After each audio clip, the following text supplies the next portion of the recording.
What's going on, guys? This is Pete from PeteIsip.com.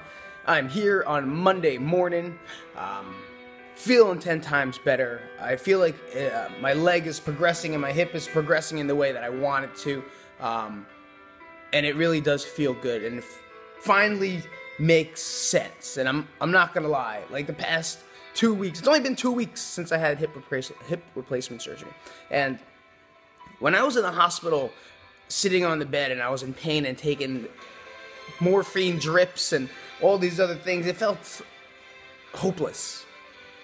It felt like I wasn't gonna make it. It felt like I wasn't gonna be there.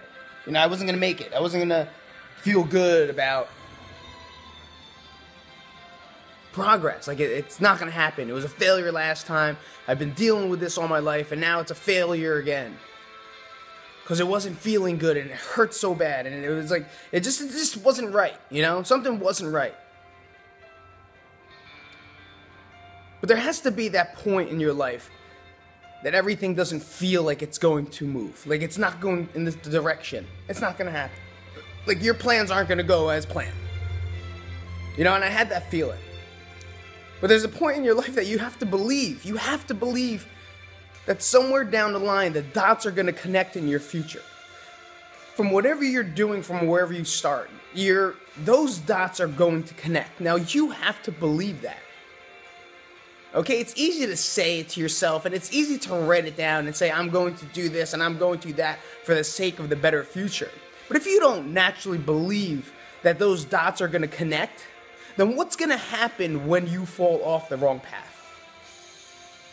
Your life is in line. Things are perfect. It looks good. And I know, and I have this plan that it's going to do this, and then it's going to go here, and then 3 years it's going to be here, and 5 years it's going to be here. What happens when we fall off that path and it doesn't hit that way? Well, those dots have to reconnect. Those stars have to realign again. But that's up to you to believe in that fact. You have to believe in the fact that your life was here for a reason, and your future is going to happen the way you want to do it.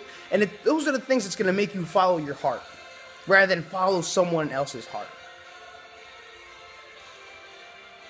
Because your heart and your mission, your path, sometimes doesn't feel secure. It doesn't feel like it's right because no one believes in it, except for you. There's times that you're going to want to stop, and there's times that the path is just going to break, and the bridge is going to fall, and it's going to collapse, and you're going to be in the water, going down the stream that way. But guess what happened? After that bridge collapsed, and you went down into the water, you're still alive, moving in forwards, and you're just going down a different river. But you could still get out at the bank somewhere, reclimb up that hill, get back to that bridge, rebuild that bridge, and get back on your path. Now, is that a lot of hard work? Yeah. Does that suck? Yeah. But does it mean life is over just because your bridge collapsed? Just because your stars didn't align? Because everything didn't go in your path, you're going to give up, and you're going to quit, and you're going to call it a day and follow someone else's path and someone else's life and someone else's dream? Fuck no. If your bridge collapsed in your path, you fell into the water, and you're lucky enough to survive and find another bank over there to get out of and walk your way back to that bridge, rebuild that bridge, maybe wait till it's built for you, and then to cross that bridge again. That's what you have to do, because you have to believe it's going to work. You have to believe your stars are in alignment for you to succeed, for you to reach whatever it is you want to reach. Otherwise, you're not living. You're not being you. You're not doing things for yourself. And that's the message I got out of this stupid 2-week process of me recovering, because I can't wait to fucking get up. I can't wait to just run down the block. It's the simplest, stupidest thing.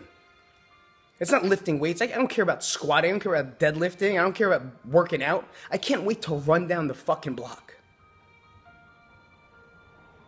Now, for those of you that have that, why don't you just run down the block and enjoy it? Because right now, that's the only thing I fucking miss. So today, when you fucking run and you take a lap or you do something, do it for someone. You know who that someone's going to be? You. For you today. Run that fucking lap as hard as you can for you. And believe that your stars are going to align. I'll see you guys later. This is PeteIsip.com. Peace out, guys. Share this message up. Share this video today because people are going to need it.